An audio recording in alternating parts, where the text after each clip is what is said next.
What is going on, YouTube? This is Acid Root. So I'm going to review the sixth album by Too Short. Basically, this album came out in the late summer of 1990, and it's called Short Dogs in the House. Now, rap music was starting to morph in like the early 1990s between albums by NWA and the DOC and folks like MC Hammer and Vanilla Ice and some of those type folks. But really, a sound that was kind of starting to spawn that was a really awesome sound was G-Funk. Now, Snoop Dogg has said that Doggy Style kind of takes inspiration from this particular album. You can tell by the cover, the cartoonish kind of cover, that Snoop Dogg kind of had some of that in mind. Maybe not 100%, but at least some of that in mind. And Too Short, he had been around since like the mid 80s, so he was definitely OG and pretty close to OG status even in 1990, I would have to say, as far as that kind of went. But it's just kind of the factoid as far as looking after it that it was starting to morph out the G-Funk style. And I feel like some albums responsible for that would be like Straight Outta Compton and the DOC's No One Can Do It Better. But this is one that also helped usher that in.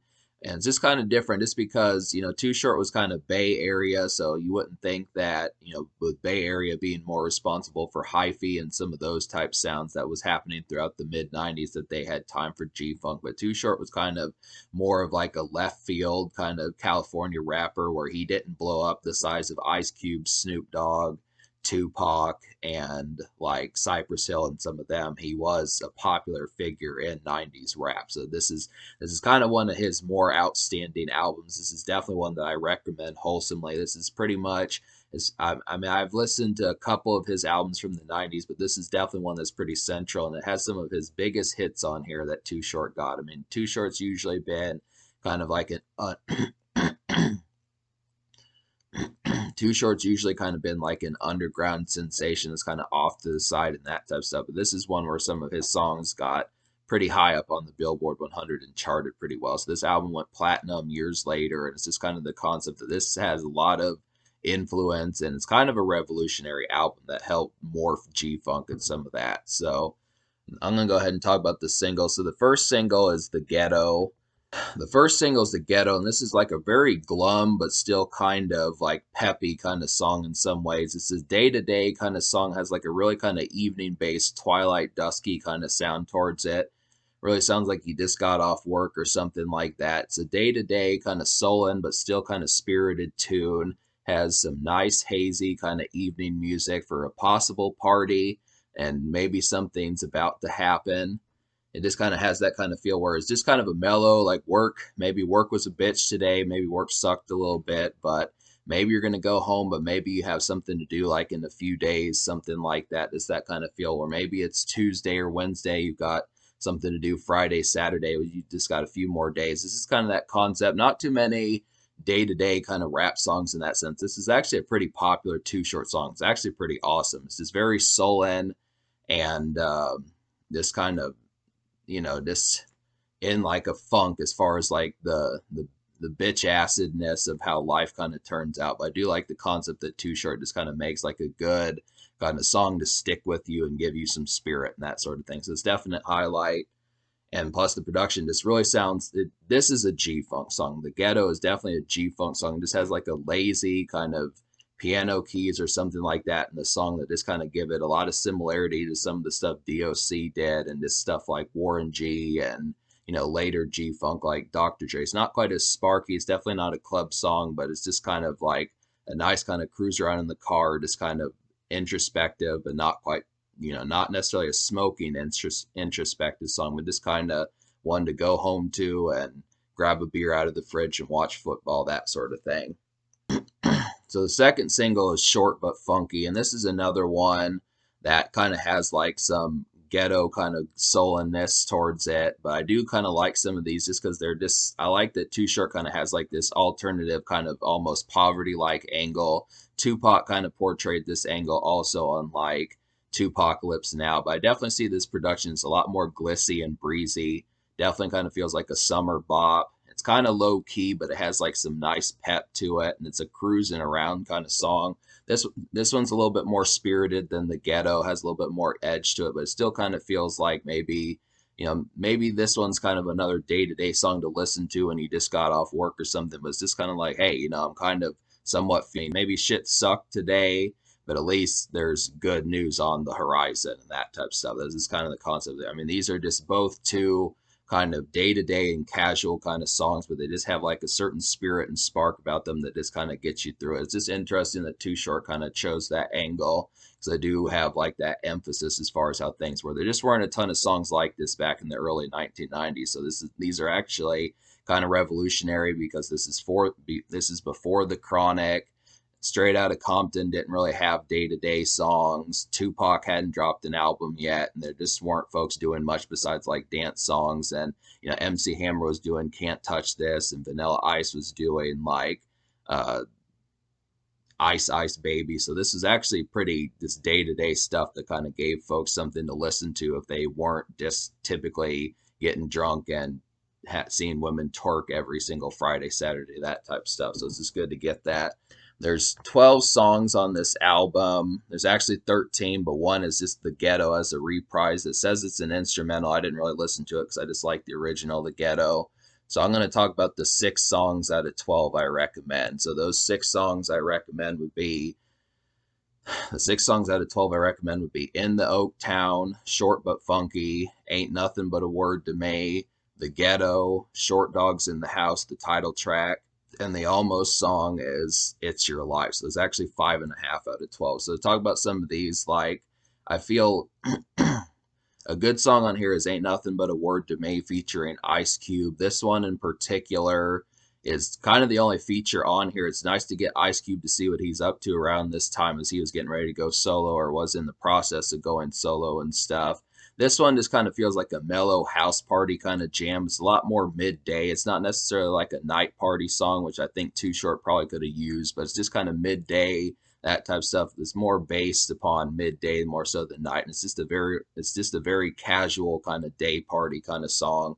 It's where maybe you have some folks at the house, California folks would call them like hood rats or something like that, or just, thoughts, hoochies, something like that, honeys, something like that. Just some good spirited. It's a pretty explicit song. I do like the concept. Too Short's known for being explicit, so it's just one of those, but it is kind of a concept. It's not really intended for airplay, but it is just a nice house party jam to have midday, especially for folks that are, have been with it for more than 30 years or so. So that's just kind of the concept there. It's just an overall pretty stellar. It's just an overall pretty stellar highlight. It's got a lot of bass on there with like a little nice, has a really nice kind of bass on the song with the occasional pretty dope piano type keys on the song every now and then, but this is really kind of bass heavy. It's just kind of like a real lazy and kind of thumper of a song. In the Oak Town is a nice one. This has like some real funk type tune in it. It's just a really nice city groove bop and a nice bop tune. It's very jivey. This is probably one of the jivier songs on here. This is just one for stepping out through the city or cruising through the city. It's a little bit to your step, a little bit more cock of the walk type feel towards it. I definitely like the concept behind it. It's just a real nice hop and bop kind of breezy kind of tune in a lot of ways. It's very jivey. It's not quite a dance club song, and Too Short even says on here that he's not really trying to make dance club songs, but it does have enough bop towards it just to kind of have some pep while you're going out in the city. So In the Oak Town's probably one of the best beats on here. Short Dogs in the House is another kind of whimsical and random city bop. Definitely kind of daytime stepping out. This one just kind of, this one is not really in a song format. It's just a verse for about 6 minutes. There's a lot of songs on here that are over 6 minutes that we're going to talk about, but this is one of the few ones that pulls it off. I just really like the beat on here. This is really kind of lackadaisical. This really feels like a standard city going through the city. I feel like In the Oak Town, Short Dogs in the House, and It's Your Life all have these kind of breezy, this kind of random hop and bop kind of city tunes, but this one's just really whimsical. This one's probably one of the most lighthearted and whimsical songs on the album as far as that kind of goes. Just really for like a nice random city hop type feel for Short Dogs in the House, but keep in mind it's just a verse. It's not really a song. So, but the reason why It's Your Life is an almost song is because this song kind of has a message towards it.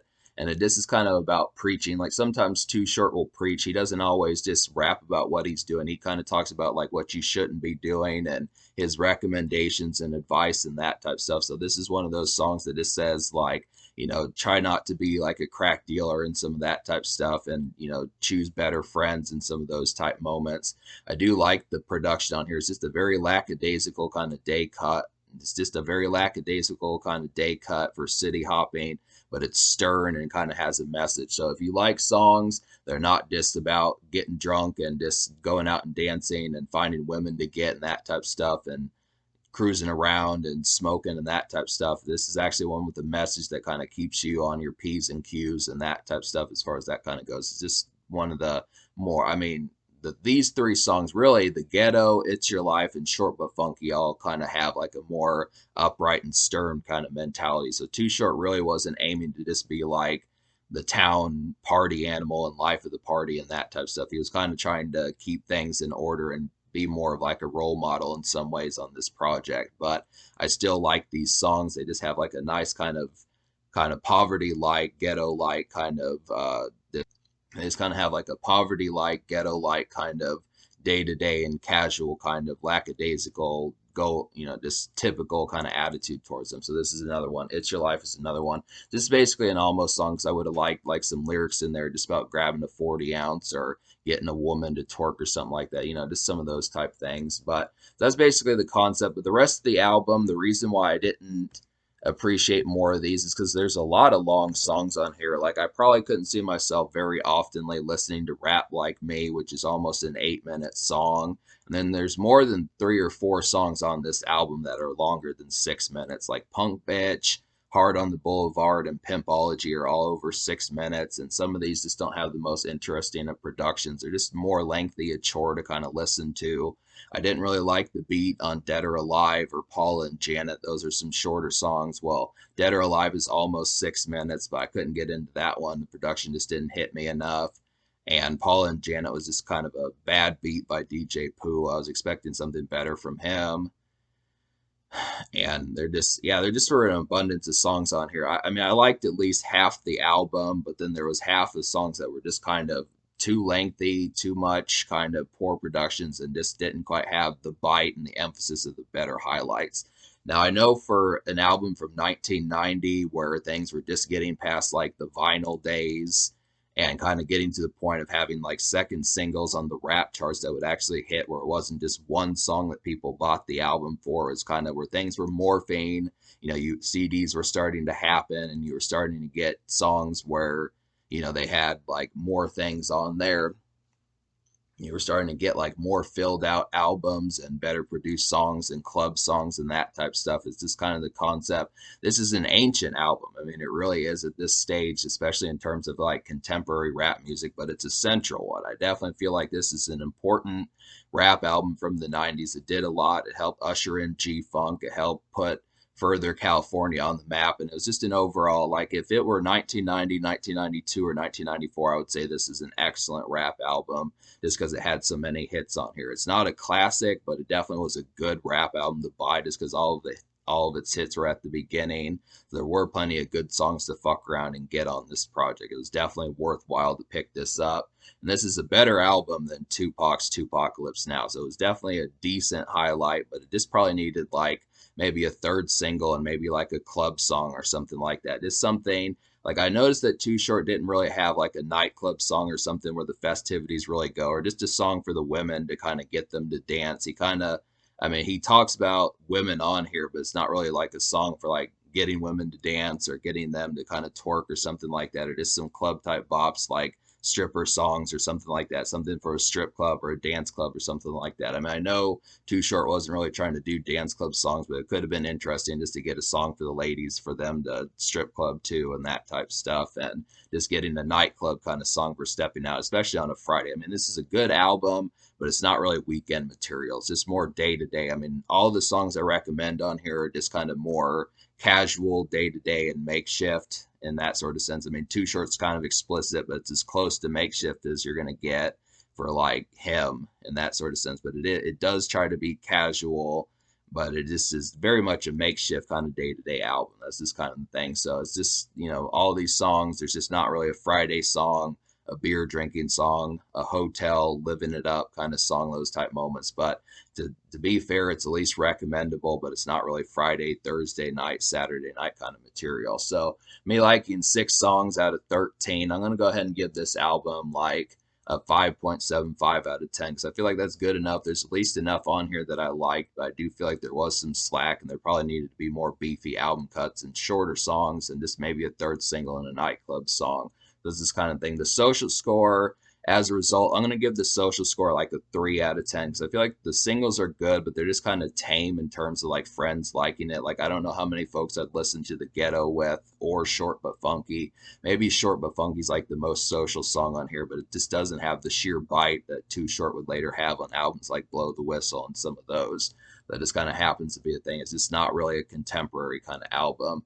In terms of the future, like Too Short's been dropping albums. I know he dropped an album with Mount Westmore with like Snoop Dogg, E40, and Ice Cube. But apart from that, I'm not too sure what he's been up to. But there are more Too Short albums. But this is definitely one to pick up. But just realize that it's not. But just realize it's not an overly abundant social highlight.